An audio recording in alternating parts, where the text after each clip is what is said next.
Assalamualaikum warahmatullahi wabarakatuh. Waalaikumsalam warahmatullahi wabarakatuh. Selamat sore Bapak Ibu semuanya. Semangat pagi? Oke, asik. Terima kasih atas kehadirannya, meluangkan waktunya untuk berada di ruangan ini. Jadi ceritanya saya hari ini mau berbagi sedikit kepada Bapak Ibu terkait tentang budaya positif yang ada di sekolah kita, kemudian yang telah saya pelajari selama saya menjadi CGP Angkatan 7. Sebagai informasi kepada Bapak Ibu semuanya, jadi di Guru Penggerak ini saya sudah belajar modul 1.1, 1.2, 1.3, dan sekarang 1.4. Dan di 1.4 ini kita belajar tentang budaya positif. Agenda kegiatan kita diseminasi hari ini yaitu pembukaan, kemudian saya mencoba untuk berbagi pengalaman dan pemahaman konsep terkait budaya positif, kemudian kesimpulan dan refleksi dan penutup. Baik Bapak Ibu, untuk memulai kegiatan hari ini, marilah kita mengawalinya dengan membaca basmalah. Oke Bapak Ibu, jadi ini konsep di modul 1.4 yang kami pelajari. Kami mempelajari 6 hal. Yang pertama adalah disiplin positif dan nilai kebajikan universal. Yang kedua adalah teori motivasi, hukuman dan penghargaan, kemudian restitusi, lalu keyakinan kelas, kebutuhan dasar manusia dan dunia berkualitas, lalu 5 posisi kontrol, dan yang terakhir adalah segitiga restitusi. Saya yakin di antara Bapak Ibu semuanya pasti sudah familiar dengan istilah-istilah ini. Atau ada di antara Bapak Ibu yang belum pernah mendengar materi atau 1 atau 2 materi dari yang saya tampilkan di sini? Ada yang masih asing? Atau bule yang asing? Masih asing, oke. Yuk, baiklah Bapak Ibu. Sebelum kita masuk apa sih 1, 2, 3, 4, 5, dan 6 materi ini, kita ice breaking dulu ya Bapak Ibu ya. Oke. Bapak Ibu senang nggak main tebakan? Senang. Saya punya clue-nya gini. Pahami clue-nya ya. 1 itu 2. 2 itu 1. Oke. Deini itu 1. Dini itu 2. Dapat? Mutmainah berapa? 1. Mutmainah? 1. Kalau mute? 2. Pintar. Kalau misalnya kursi? 1. Kursi 1. Kalau meja? 2. Oke, Bu Fatih, clue-nya apa sih? Kenapa bisa nebak kayak gitu? Bener loh, jawabannya tapi bener loh. Nih, coba ya. Clue-nya ini. 1 itu 2. 2 itu 1. Deini itu 1. Dini itu 2. Enggak, salah. Lihat clue-nya. Padahal tadi jawabannya benar semua loh. 1 itu 2. 2 itu 1. Lihat. Deini itu berapa tadi? 1. Dini itu 2. Mutmainah itu 1. Mute itu 2. Tadi Bu Fatih bisa. Dan jawabannya benar. Benar. Kursi itu apa? Kursi itu 1. Meja? Meja 2. Pak Rizal memahaminya apa? Oke. Jadi gini. Kursi berapa huruf? Yang hurufnya banyak. Enggak, bukan hurufnya banyak. Kursi ini kan 1. Meja ini 2. 5, 1, 4, 2. Artinya? Betul Pak Fajar. Kalau ganjil itu 1. Kalau hurufnya genap itu 2. Oh.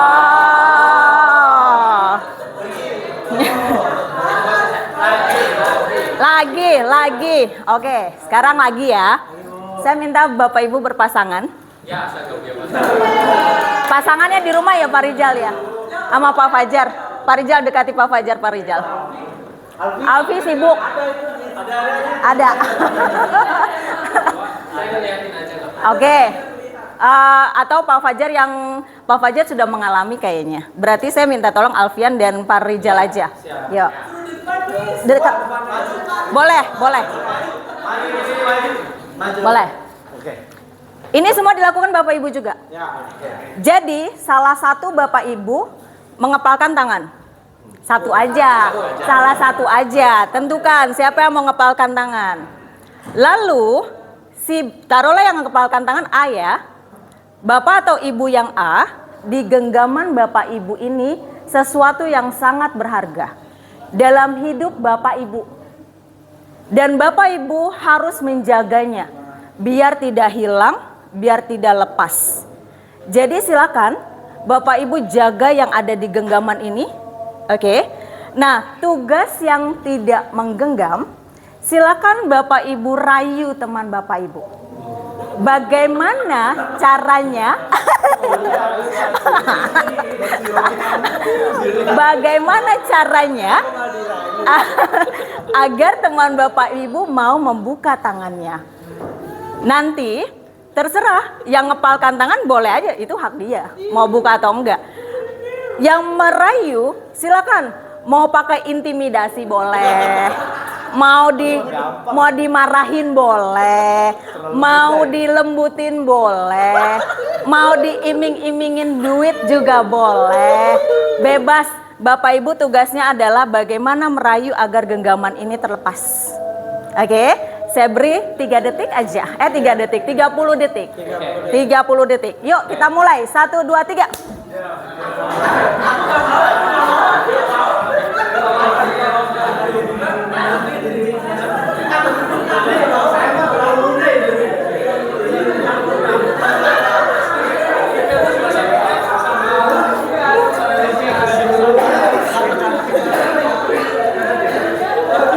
Gampang banget kalau saya ya. Ayo. Silvi ngerayu Pak Hasan. Ayo. Marahin Pak Hasan boleh, iming-imingin duit, apa aja.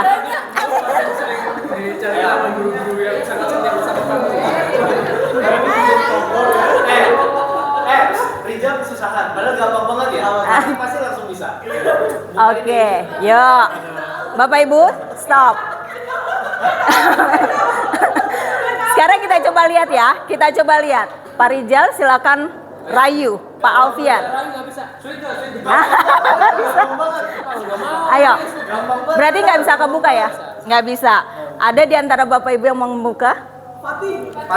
Oke, Bu Fatih. Oke, nggak apa-apa. Di sini tidak ada yang salah, tidak ada yang benar. Kita bukan untuk mencari harus bukan. Oke, Pak Alfian, saya mau tanya, kenapa Pak Alfian tidak mau buka? Dia nggak tahu cluenya. Kalau Fatih bisa. Oh, nggak tahu cluenya.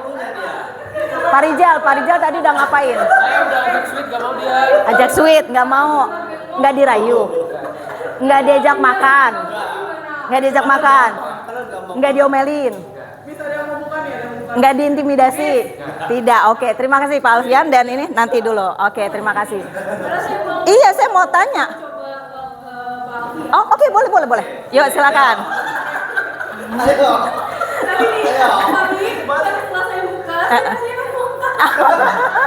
Emang itu yang berharga kok bisa bikin muntah? Ini yang di tangan berharga loh. Ini yang di tangan yang berharga di hidupnya Pak Alfian loh. Oke, yuk, silakan. Cluenya adalah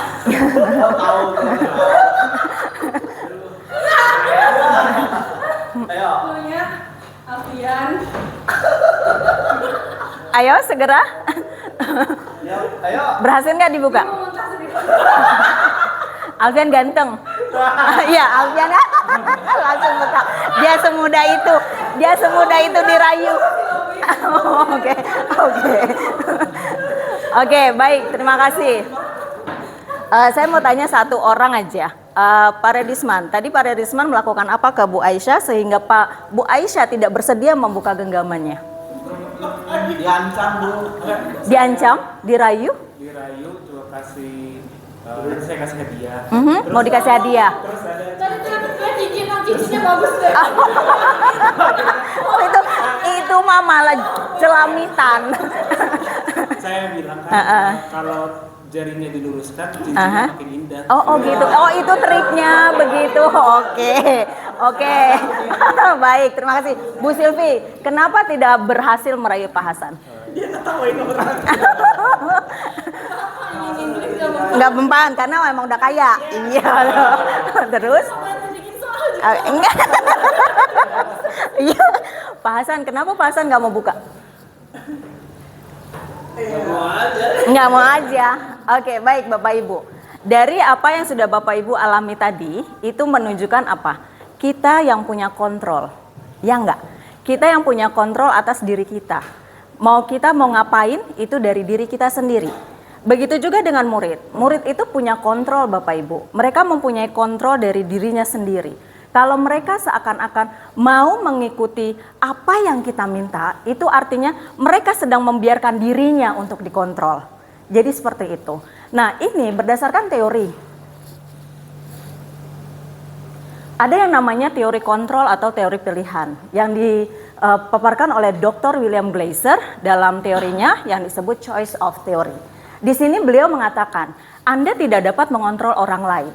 Hanya Anda yang dapat mengontrol diri Anda sendiri. Bapak Ibu sudah merasakan sendiri ya kan? Jadi cuma kita sendiri yang bisa mengontrol apa yang kita mau. Kemudian yang kedua, semua perilaku memiliki tujuan. Sama, tadi kalau misalnya Pak Alfian bersedia untuk membuka, ya dia punya tujuannya. Mungkin apa yang dia buka itu tidak terlalu penting dalam hidupnya. Atau memang dia mudah dirayu dengan dibilang ganteng, semua lepas gitu kan? Iya. Yang rayu malah nggak pengen untuk mengungkapkan itu gitu ya. Iya, dan model berpikir menang-menang, kolaborasi dan konsensus menciptakan pilihan baru. Jadi ada hal yang perlu kita pikirkan. Artinya kita bisa berkolaborasi dan konsensus untuk menciptakan pilihan baru. Realitas atau kebutuhan kita berbeda-beda. Jadi bisa saja kita pengen apa nih? Kita punya tujuan apa dengan cara yang kita tempuh dengan cara yang berbeda-beda. Dan yang terakhir adalah kita berusaha memahami pandangan orang lain tentang dunia. Setiap orang memiliki gambaran yang berbeda. Jadi begitu juga dengan murid kita Bapak Ibu. Mereka punya pandangan yang berbeda tentang dunianya.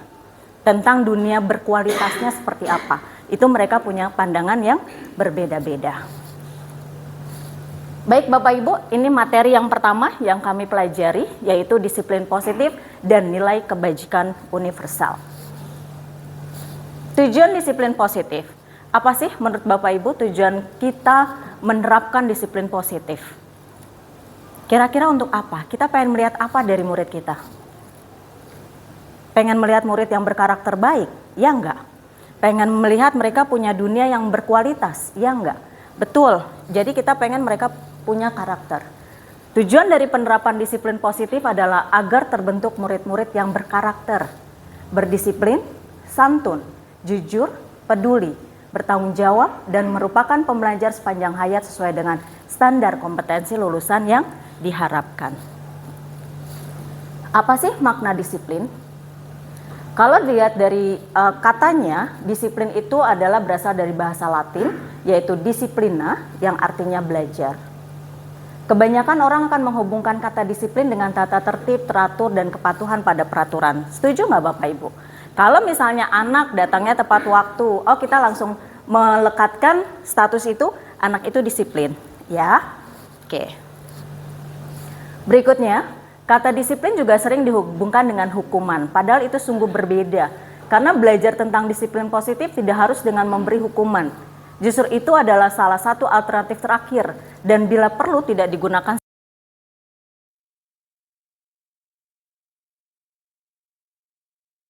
Caranya bagaimana biar kita membentuk anak itu disiplin? Nanti Bapak Ibu kita akan belajar hal yang untuk mencegah hukuman itu kita terapkan. Disiplin diri membuat orang menggali potensinya menuju sebuah tujuan apa yang dia hargai. Nah, yang terakhir, dalam budaya kita, makna kata disiplin telah berubah menjadi sesuatu yang dilakukan seseorang pada orang lain untuk mendapatkan kepatuhan. Seperti yang tadi saya katakan, jadi kalau kita ini selama ini melihat disiplin itu, anak itu yang patuh pada tata tertib, patuh pada peraturan, oh ya udah, itu kita sebut anak tersebut disiplin. Nah, Ki Hajar Dewantara, Bapak Ibu kenal ya dengan Bapak Ki Hajar Dewantara? Kenal di mana Pak Adit? Oke. Kenal di rumah. Siapakah beliau? Siapakah beliau? Bapak Pendidikan Nasional. Oke. Beliau mengatakan, di mana ada kemerdekaan, disitulah harus ada disiplin yang kuat. Sungguh pun disiplin itu bersifat self-disiplin, yaitu kita sendiri yang mewajibkan kita dengan sekeras-kerasnya, tetapi itu sama saja. Sebab jikalau kita tidak cakap melakukan self-disiplin, wajiblah penguasa lain mendisiplinkan diri kita. Dan peraturan demikian itulah harus ada di dalam suasana berbeda. Artinya begini, kalau misalnya kita mau anak itu merdeka, kita harus memupuk motivasi intrinsik dari siswa. Jadi agar self-disiplinnya itu muncul. Jadi kita tidak perlu menghukum anak tersebut, tetapi bagaimana kita menumbuhkan disiplin dirinya yang muncul. Untuk mencapai kemerdekaan atau dalam konteks pendidikan kita saat ini, untuk menciptakan murid yang merdeka, syarat utamanya adalah harus ada disiplin yang kuat. Disiplin yang dimaksud adalah disiplin diri. Jadi intinya bagaimana kita bisa membangun disiplin diri atau motivasi intrinsik dari siswa. Agar mereka sadar, oh ya tata tertib itu dibuat untuk apa? Tujuannya apa? Gitu ya. Oke, berikutnya. Yes. Disiplin diri juga mempelajari bagaimana cara kita mengontrol diri. Nah, begitu juga murid. Seorang murid yang memang sudah punya motivasi intrinsik dengan baik, dia pasti sudah dapat mengontrol dirinya dengan baik. Dia bisa menguasai diri untuk memilih tindakan mana yang mengacu pada nilai-nilai yang kita hargai, nilai-nilai kebajikan apa yang kita usungkan.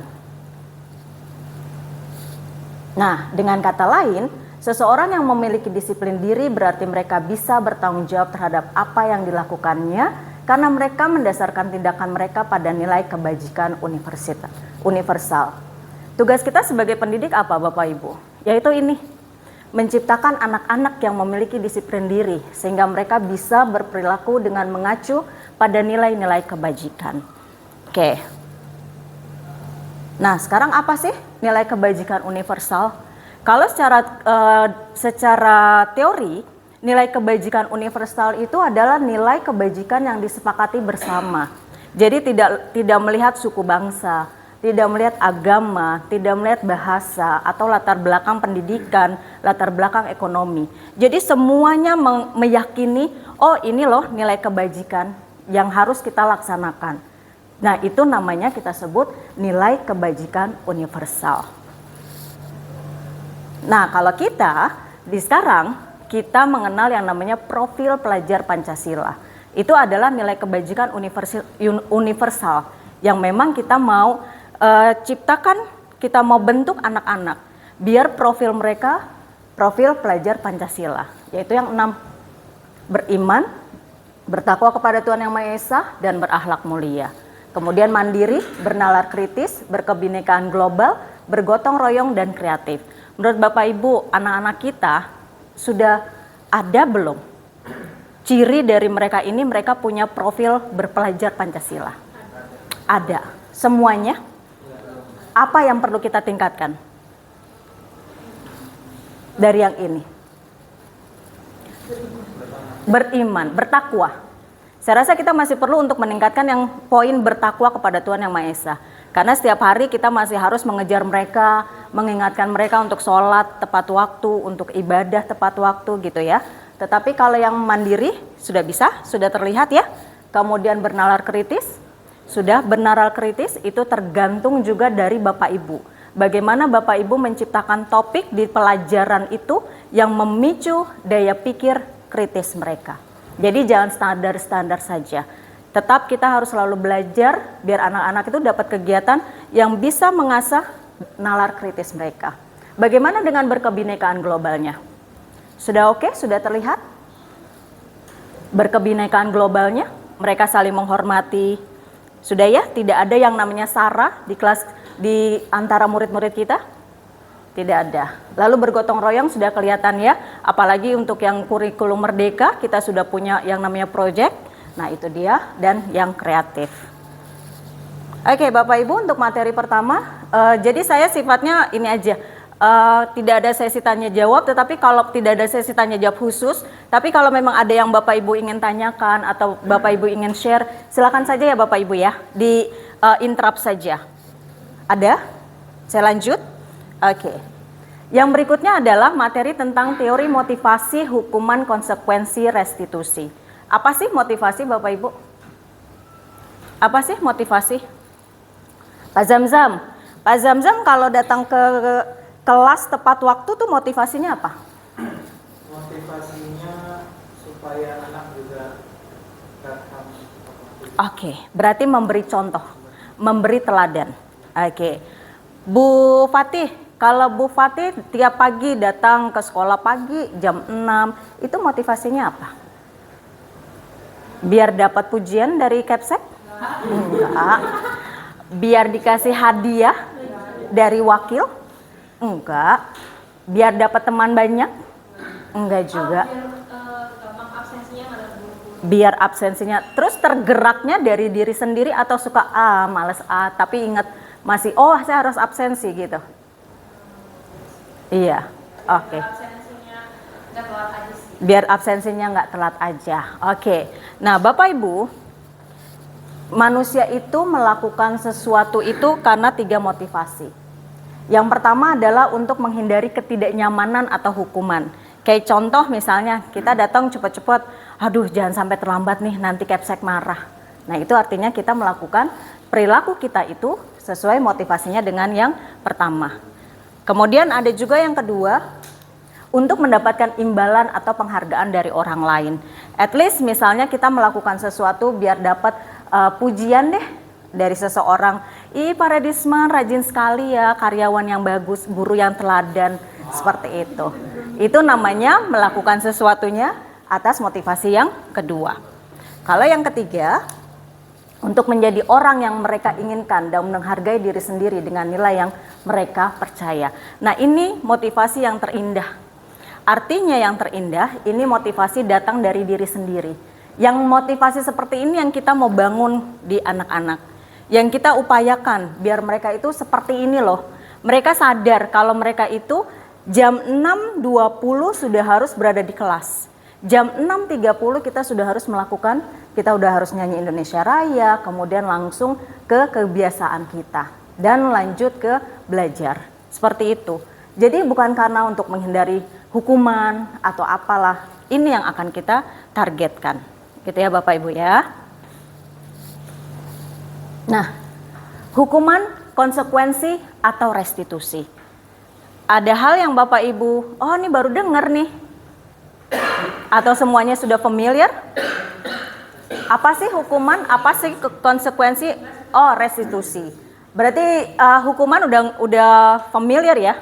Oke, Pak Adit, hukuman itu apa menurut Pak Adit? Sesuatu yang dipaksa nggak? Sesuatu yang didapatkan ketika kita melakukan sesuatu hal yang tidak benar. Oke, didapatkan karena kita melakukan sesuatu yang tidak benar, melanggar peraturan. Oke, sedangkan kalau konsekuensi, kira-kira itu apa? Konsekuensi itu sifatnya terpaksa atau memaksa? Memaksa. Akibat dari hal yang kita lakukan. Oke, nah bagaimana dengan restitusi? Kita lihat satu persatu Bapak Ibu. Nah, kalau hukuman bersifat tidak terencana atau tiba-tiba, anak atau murid tidak tahu apa yang akan terjadi dan tidak dilibatkan. Hukuman bersifat satu arah dari pihak guru yang memberikan dan murid hanya menerima suatu hukuman tanpa melalui suatu kesepakatan atau pengarahan dari pihak guru, baik sebelum atau sesudahnya. Hukuman yang diberikan bisa berupa fisik ataupun psikis. Murid atau anak disakiti oleh suatu perbuatan atau kata-kata. Contoh sebuah hukuman, misalnya, saya kasih PR ke anak, tapi anak tersebut tidak mengerjakan. Silakan kamu tidak ikut pelajaran saya, tunggu di luar kelas. Itu adalah hukuman.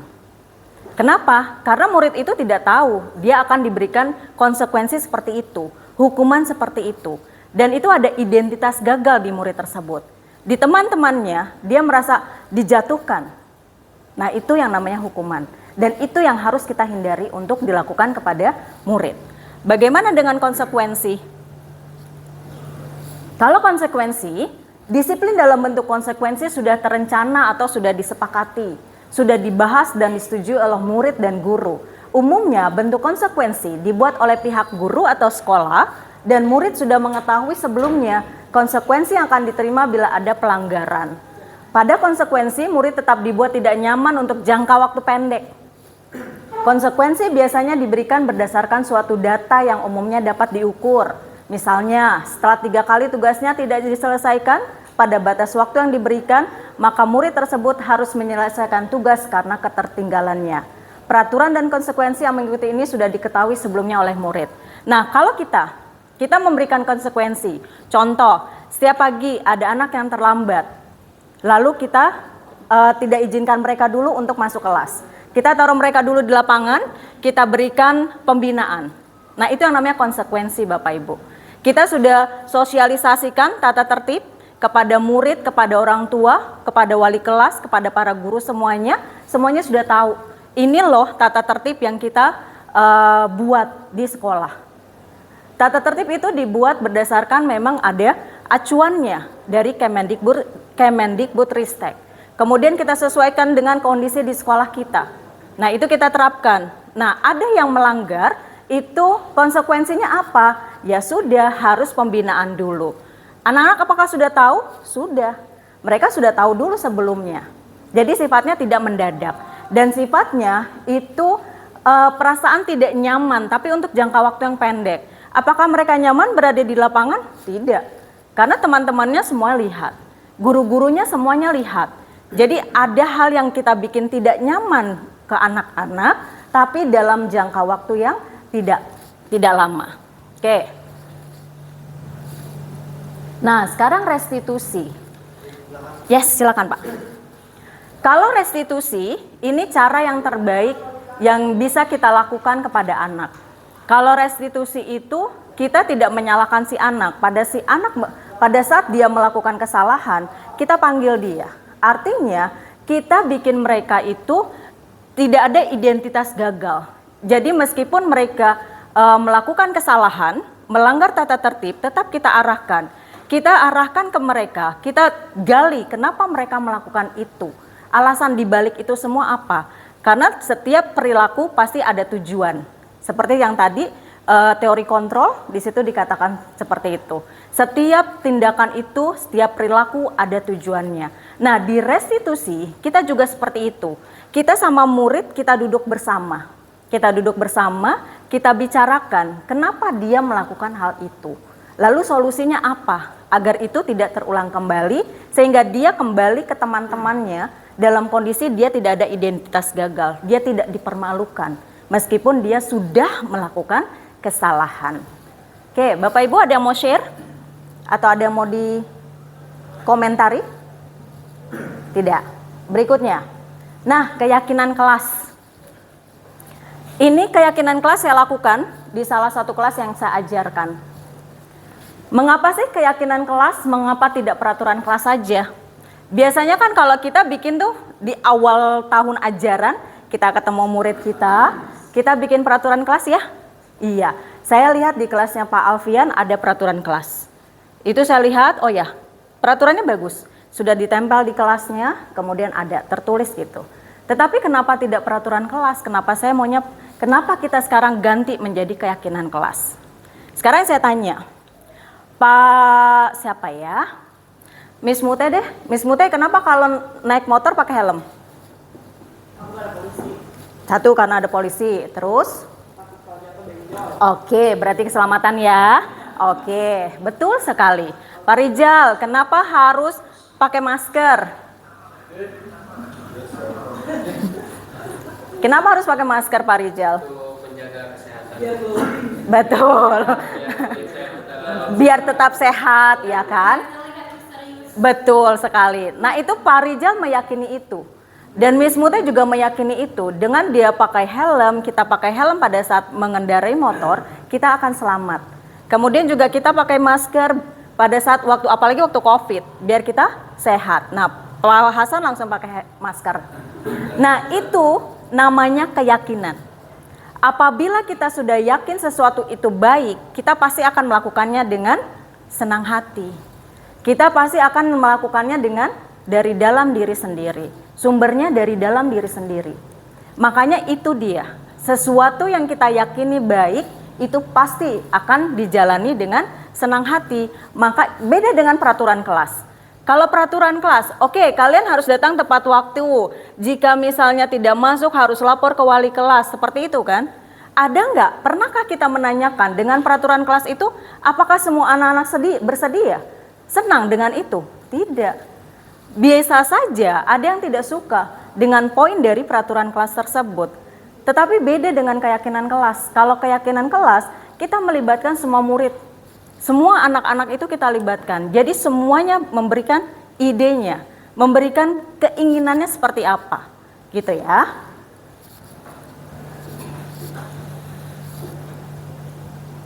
Nah, mengapa keyakinan kelas, mengapa tidak peraturan kelas saja? Seperti yang tadi saya katakan, seseorang akan lebih tergerak dan bersemangat untuk menjalankan keyakinannya daripada hanya sekedar mengikuti serangkaian peraturan tertulis tanpa makna.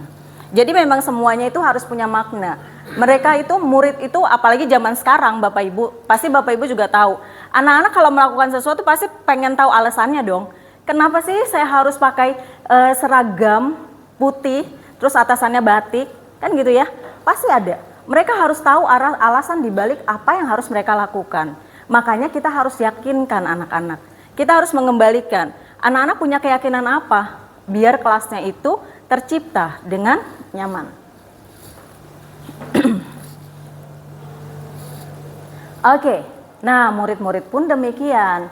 Mereka perlu mendengarkan dan memahami arti sesungguhnya tentang peraturan yang diberikan. Apa nilai kebajikan di balik peraturan tersebut? Apa tujuan utamanya dan menjadi tidak tertarik atau takut sehingga hanya sekedar mengikuti serangkaian peraturan. Biasanya seperti itu. Kalau kita nyebutnya peraturan kelas, mereka kadang oh ya udah karena takut sama wali kelasnya. Jadi mereka ikuti. Tetapi kalau kita bikinnya keyakinan kelas, itu nanti akan berbeda. Sense of belongingnya itu ada. Nah, ini tahapan membuat keyakinan kelas Bapak Ibu, khususnya Bapak Ibu yang wali kelas, ini harus dipelajari dengan baik. Artinya gini, keyakinan kelas itu dibuat pada saat semester pertama, kita bertemu murid. Ya, kemudian nanti tahapannya seperti apa? Kalau ini kebetulan saya kan dapat materi ini di semester kedua. Tapi alhamdulillah saya langsung bikin keyakinan itu, keyakinan kelas di awal semester. Pas banget. Jadi di pertemuan pertama saya ajak kelas saya itu untuk bikin keyakinan kelas. Tahapannya yang pertama, tanya pendapat murid tentang kelas impian. Jadi saya nggak ujuk-ujuk langsung, saya langsung tiba-tiba, yuk apa yang kalian yakini kelas kita ini biar enak, bagus, tidak. Jadi saya tanya dulu ke anak-anak, menurut kalian kelas impian kalian tuh seperti apa sih? Oh, yang kita tuh satu sama lain saling kenal dengan baik, saling menghormati. Oh, yang kelasnya bersih. Oh, yang kalau misalnya lagi guru menerangkan, itu tidak ada yang ngobrol sendiri-sendiri.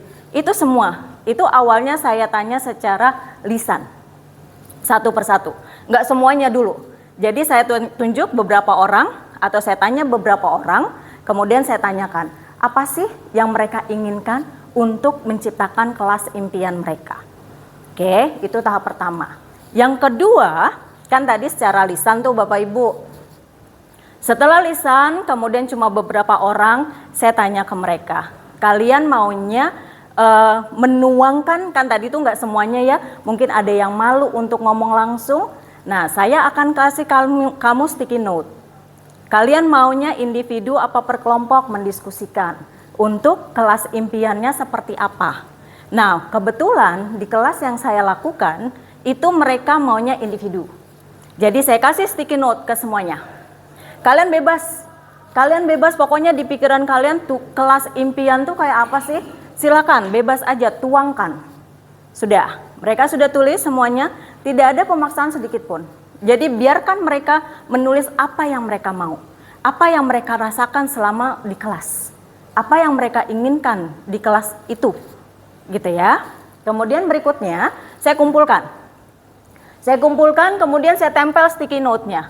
Ini masih acak-acakan. Lalu setelah itu saya bacakan satu persatu. Si ini nggak ada nama, jadi nggak apa-apa, nggak usah ada nama. Saya pengen ini, saya pengen ini. Dan dilalahnya di kelas tersebut impiannya tuh sama. Artinya mayoritas itu punya keinginannya tuh sama. Pengen kelasnya itu yang bersih. Piketnya berjalan. Kemudian kalau ada guru yang lagi menerangkan itu diam. Artinya di kelas itu memang sering. Jadi kalau guru lagi jelasin, ada yang ngobrol sendiri. Nah, teman-temannya yang memang serius mau belajar, ya mereka keberatan dong. Jadi mereka maunya gitu.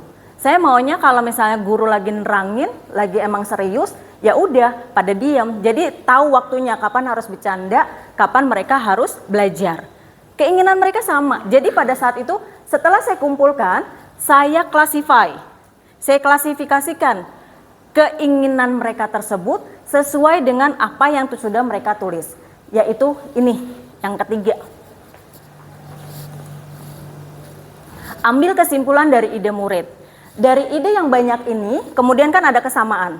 Yang terakhir saya minta gini, bukan cuma sekedar dari kalian aja, apa yang kalian harapkan dari murid.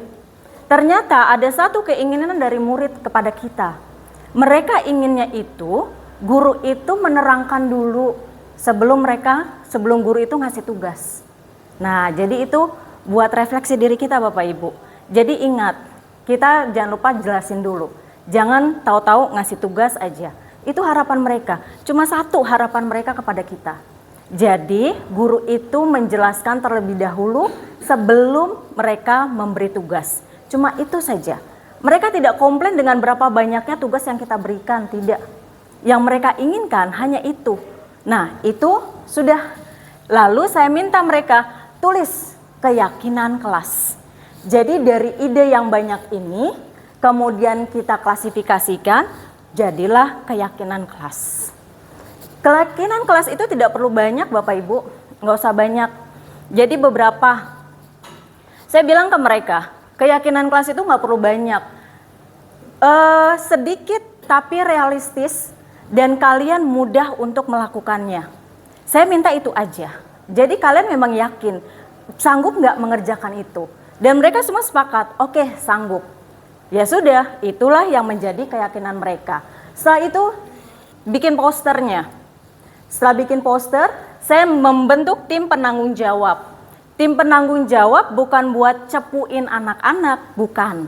Tapi untuk memantau apakah keyakinan kelas ini berjalan atau tidak.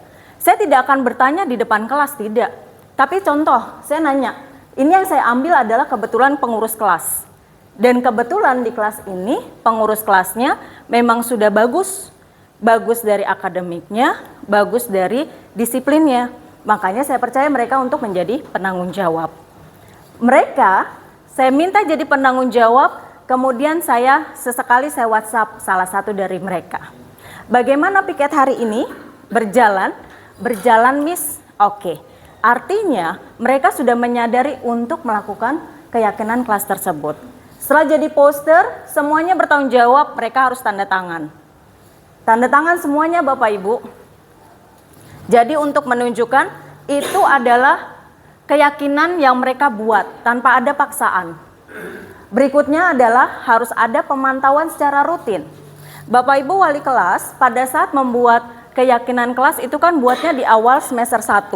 Jadi itu selama 1 tahun itu harus dipantau progresnya. Kemudian apakah ini langsung saklek? Enggak. Kalau memang ini ada yang nggak sesuai, oh ini nggak perlu nih, artinya memang nggak efektif, dibuang saja boleh, nanti terus ganti dengan keyakinan kelas yang baru, boleh seperti itu. Jadi nggak mesti yang harus ini, enggak. Kalau memang misalnya atau sudah berhasil, oke ini sudah berhasil dan sudah bisa terlihat, boleh dihapus, nanti mungkin kita punya keyakinan baru. Jadi selama 1 tahun itu dipantau Bapak Ibu, harus rajin. Artinya rajin memang harus dilihat progresnya seperti apa, pendapat anak seperti apa. Nah, lakukan pemantauan pelaksanaan keyakinan kelas. Saya di sini melakukan pemantauannya 1 keyakinan kelas, yaitu kebersihan kelasnya. Dan memang piket kelasnya berjalan. Jadi mereka yakin. Kalau untuk yang lainnya masih dalam progres. Mereka ada perubahan. Makanya saya selalu, anak yang tidak masuk selalu saya tanyakan. Karena mereka punya keyakinan kelas ini. Seperti itu.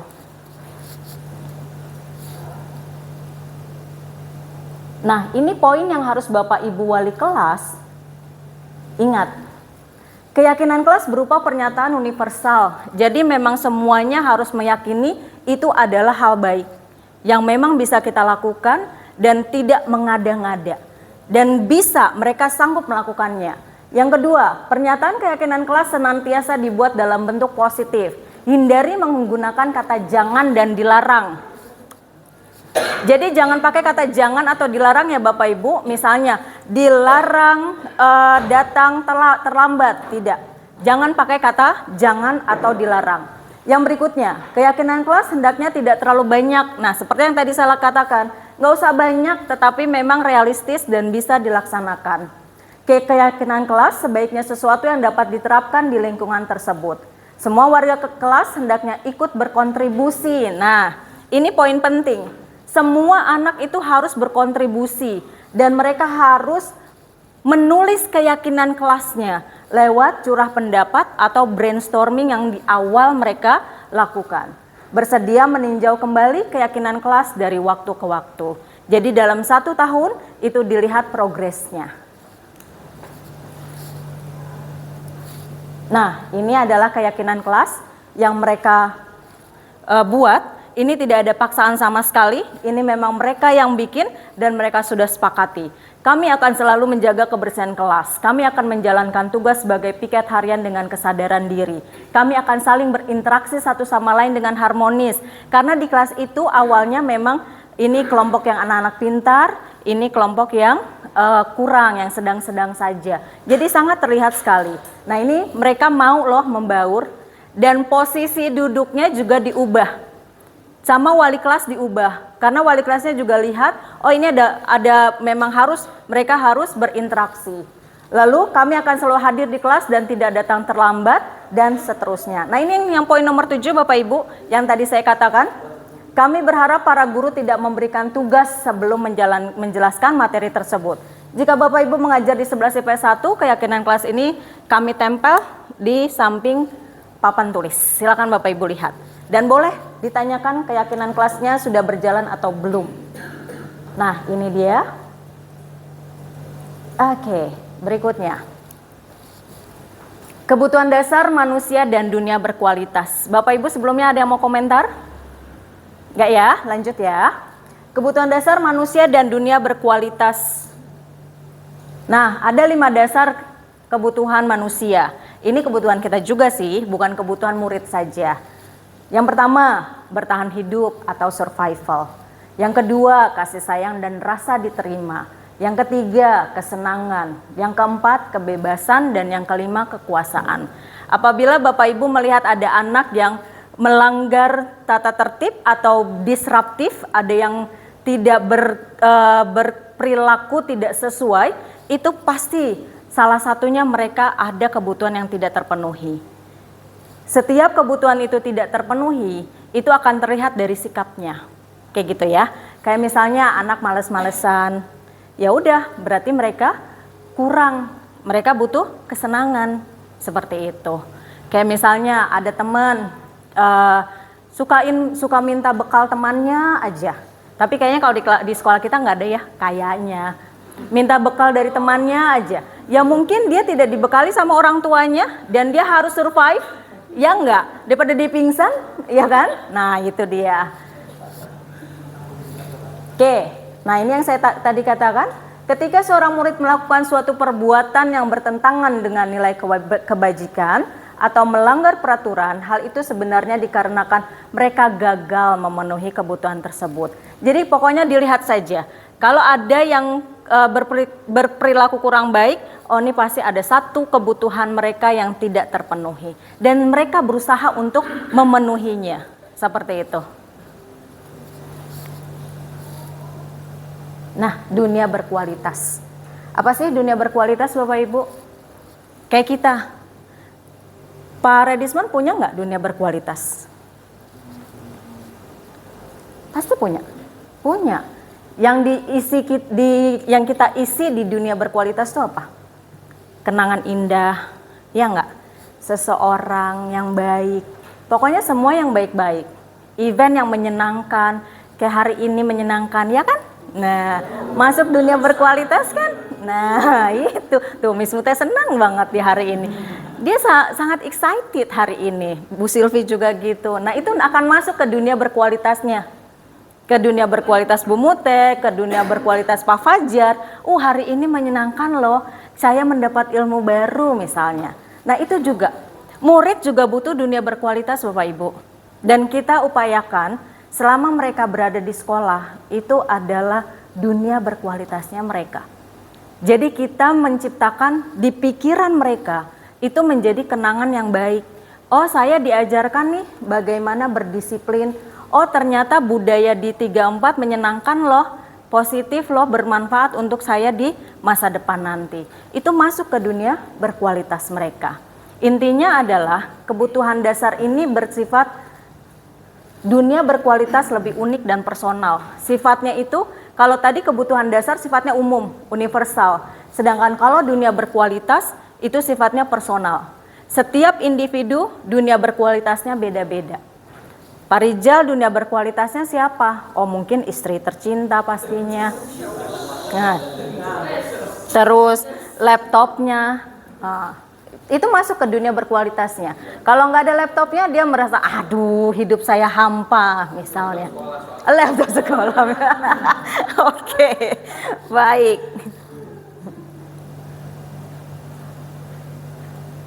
Nah, 5 posisi kontrol. Posisi kontrol siapa Bapak Ibu? Posisi kontrol siapa? Guru apa murid? Guru, betul sekali Miss Mute. Ini kita akan mempelajari 5 posisi kontrol guru. Yang pertama, ini tentang diri kita Bapak Ibu. Bapak Ibu nanti silakan merefleksikan diri. Di posisi kontrol yang mana Bapak Ibu? Apakah Bapak Ibu sebagai penghukum? Sebagai penghukum yang kayak gimana sih? Seorang penghukum bisa menggunakan hukuman fisik maupun verbal.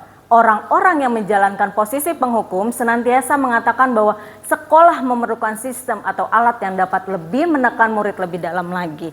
Biasanya kalau penghukum itu dijuluki anak-anak itu guru yang killer. Lihat dia aja dari kejauhan kita udah gemeteran. Seperti itu. Bapak Ibu ada yang penghukum di sini? Enggak ada, ramah-ramah di sini. Enggak ada. Oke. Pembuat rasa bersalah, ayo. Kayak apa ya pembuat rasa bersalah? Pembuat rasa bersalah akan menggunakan keheningan yang membuat orang lain merasa tidak nyaman, bersalah atau rendah diri. Pada posisi ini biasanya guru akan bersuara lebih lembut. Hati-hati kalau Bapak Ibu suaranya lembut. Di posisi ini murid akan memiliki penilaian diri yang buruk tentang diri mereka. Murid merasa tidak berharga dan telah mengecewakan orang-orang yang disayanginya. Yang kayak apa? Ayolah tolong ya, bantu ibu. Nah, tuh. Ya, jadi kita persuasinya dengan suara yang lembut. Terus, kamu mau kalau Miss Din itu nanti dihukum Bu Dwi? Enggak kan? Besok mau. Pak Fajar mah tega. Jadi gitu. Itu posisi kontrol sebagai pembuat rasa bersalah. Jadi nanti si murid, oh iya ya, kasihan banget Miss Dini nanti dihukum sama Bu Dwi misalnya. Jadi kita persuasif ke anak, tapi karena memang kita mau bikin dia itu jadi orang yang bersalah. Dengan cara apa? Suara kita lembut-lembutin. Ya, mau ya Pak Rodisman ya, misalnya gitu. Ya besok, misalnya ke murid, ya besok datangnya jangan terlambat ya, ayo dong, nanti saya diomelin Pak Fajar nih, kayak gitu. Jadi kan murid jadi merasa, oh iya ya nggak enak nih, kayak gitu.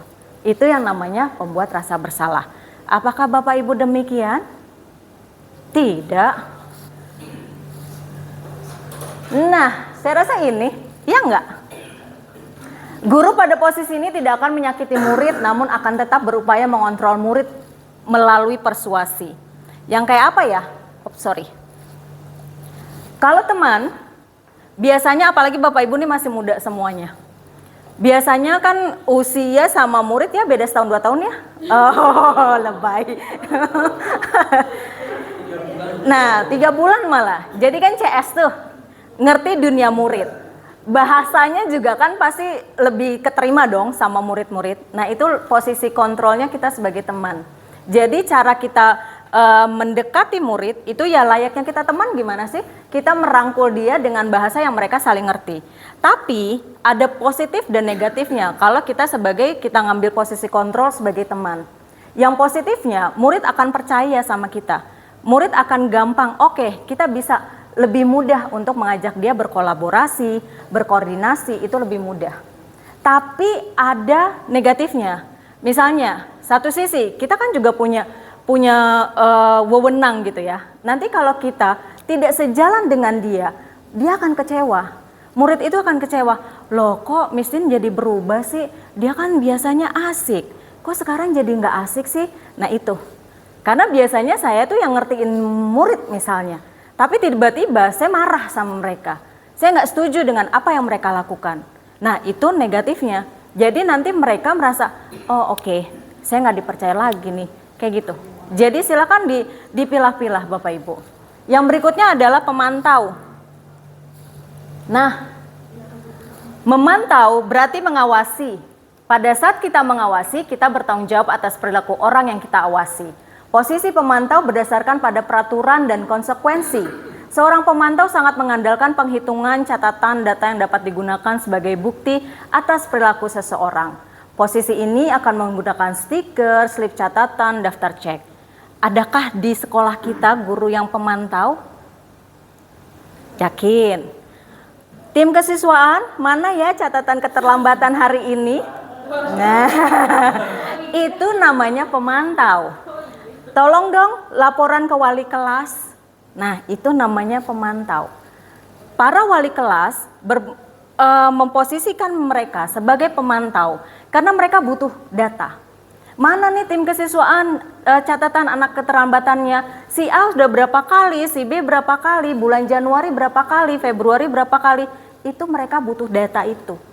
Nah, itu yang dinamakan si guru tersebut mengambil posisi kontrol sebagai pemantau. Yang terakhir, sebagai manajer. Nah, posisi di mana guru berbuat sesuatu bersama dengan murid. Mempersilahkan murid mempertanggungjawabkan perilakunya, mendukung murid agar dapat menemukan solusi atas permasalahannya sendiri. Tugas seorang manajer bukan untuk mengatur perilaku seseorang, bukan. Kita membimbing murid untuk dapat mengatur dirinya. Seorang manajer bukannya memisahkan murid dari kelompoknya, tapi mengembalikan murid tersebut ke kelompoknya dengan lebih baik dan kuat. Ini yang kita mau Bapak Ibu. Kita mengambil kontrol, posisi kontrolnya sebagai manajer. Tapi apakah kita harus selalu jadi manajer? Enggak. Sifatnya bervariasi, sifatnya tentatif. Kita harus pandai. Kalau kita sudah bisa mengambil kontrol sebagai manajer, artinya posisi keempat lainnya itu sudah kita kuasai. Kita sudah pandai mengatur. Kapan kita bisa sebagai pemantau, kapan kita sebagai teman, tetapi kurang-kurangi sebagai yang pembuat rasa bersalah atau penghukum. Ya. Boleh 3 ini tetapi fleksibel saja. Alangkah lebih indahnya memang yang ini. Kenapa? Karena kita mau mengajak murid yuk. Murid itu harus merdeka Bapak Ibu. Murid itu harus kita ajak untuk bagaimana mereka mengenali diri mereka. Mereka harus mempertanggungjawabkan apa yang mereka lakukan. Dan solusinya apa jika mereka mendapatkan masalah. Itulah tugasnya sebagai manajer. Oke. Menurut siapa ya? Pak Fajar. Menurut Pak Fajar posisi kontrolnya di mana? Kalau dalam dulu sebagai penghukum. Aduh, serem. Iya, sesuai dengan wajahnya. Oke. Dulu, sekarang. Untuk apa? CGT. Aha. Beralih ke manajer. Iya, oke. Dan saya melihat memang dari diri Pak Fajar sudah ke manajer banget. Selain beliau sebagai wakil kesiswaan, ya memang tugasnya memang harus di posisi manajer. Asik. Ini saya nggak mau edit ya. Ini, jadi beliau tidak menggunakan lagi tuh yang namanya penghukum. Apalagi beliau kayaknya bukan tipe yang pembuat rasa bersalah. Bukan tipenya beliau. Lebih kepada kalau saya rasa teman awalnya, tetapi udah mulai dikurang-kurangi lebih ke manajer. Beliau akan seperti itu dan kita harus mencontohnya. Oke, tambahkan ya Bapak. Oke. Oke. Dan yang terakhir Bapak Ibu, kita mempelajari segitiga restitusi. Oke, ini ciri-ciri restitusi. Tadi kita sudah secara garis besar kita sudah mempelajari restitusi itu seperti apa ya Bapak Ibu ya. Jadi kita mengajak anak untuk berkomunikasi biar mereka menyadari apa yang mereka lakukan itu salah, salahnya di mana dan solusinya apa. Oke. Nah, ini ciri-cirinya. Bukan untuk menebus kesalahan, namun untuk belajar dari kesalahan. Memperbaiki hubungan, tawaran bukan paksaan. Kita tidak pernah memaksa pada saat kita melakukan restitusi. Restitusi menuntun untuk melihat ke dalam diri. Jadi kita menuntun siswa biar mereka itu tahu apa yang mereka lakukan itu seperti apa. Restitusi mencari kebutuhan dasar yang mendasari tindakan sesuai dengan 5 kebutuhan dasar manusia. Restitusi diri adalah cara yang paling baik untuk memperbaiki diri. Restitusi fokus pada karakter Bapak Ibu, bukan tindakan. Jadi kita justru mau membentuk murid itu agar mempunyai karakter yang mulia, yang baik, sesuai dengan profil pelajar Pancasila. Restitusi fokus pada solusi. Kita mencari solusi bareng-bareng bersama murid. Kita bukan menghukum mereka, tidak. Restitusi mengembalikan murid yang berbuat salah kepada kelompoknya. Jadi tidak ada identitas gagal pada si murid. Nah, ini tahapannya Bapak Ibu dalam melakukan segitiga restitusi.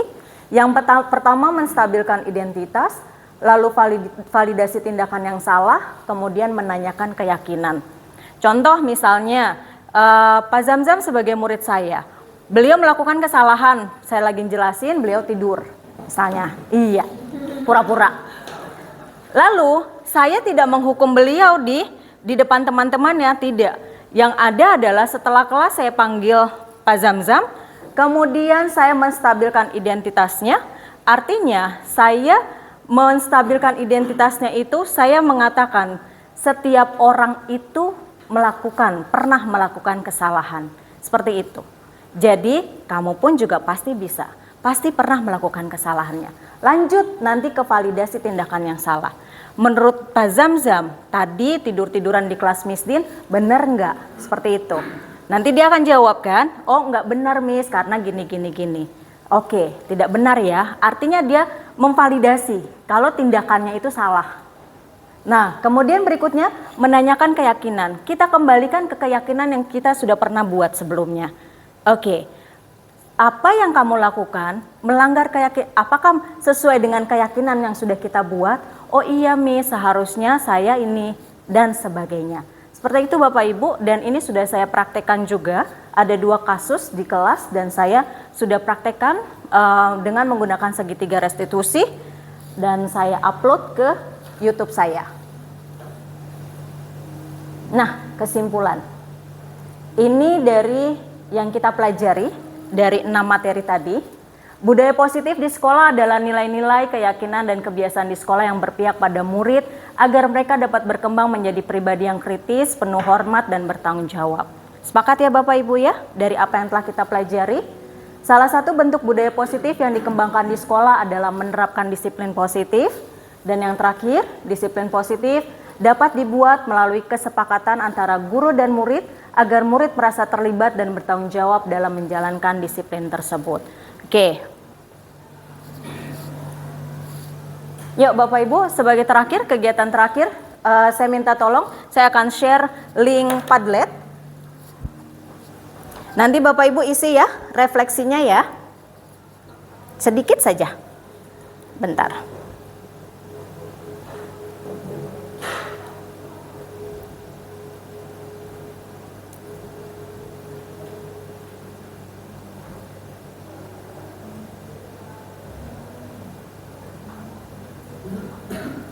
Oke. Saya kirim ke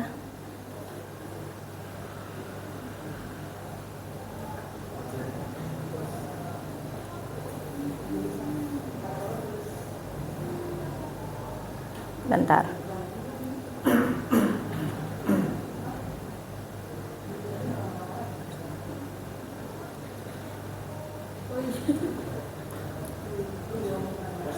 Silakan Bapak Ibu, tinggal Pak Redisman ya. Oh udah, oke. Dibuka.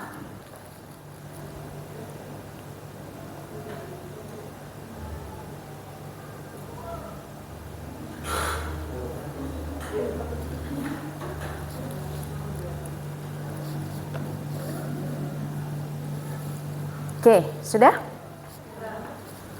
Kebuka? Asik. Ini nggak bisa connect ke internet, jadi saya tidak bisa langsung tampilkan. Nggak apa-apa. Klik yang plusnya dulu, Bu. Emang ada subjeknya? Oh, tulis nama boleh. Alfian ganteng sekali, banget. Sekali aja. Iya. Oke. Oke.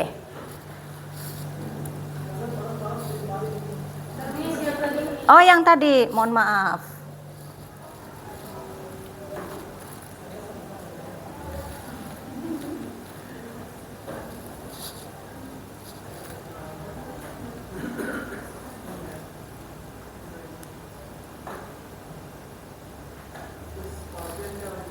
Bapak Ibu di kelas juga bisa untuk refleksi pakai Padlet.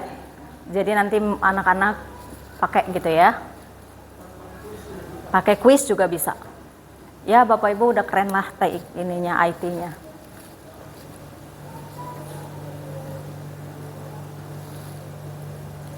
Oke, sudah?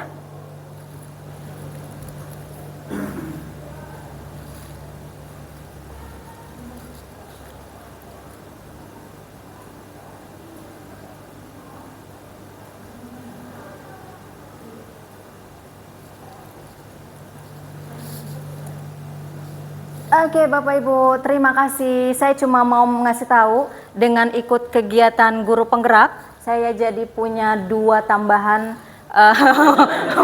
sosial media. Yang tadinya saya cuma punya email, kemudian Instagram. Sekarang saya juga coba-coba upload sesuatu ke YouTube. Tapi pokoknya semua masih tentang CGP gitu ya. Sama saya punya Google Site. Monggo silakan dikunjungi untuk belajar-belajar. Terima kasih Bapak Ibu semuanya atas perhatiannya hari ini. Semoga kita mendapatkan ilmu yang baru dan kita saling belajar terus. Terima kasih, salam dan bahagia. Wassalamualaikum warahmatullahi wabarakatuh. Waalaikumsalam warahmatullahi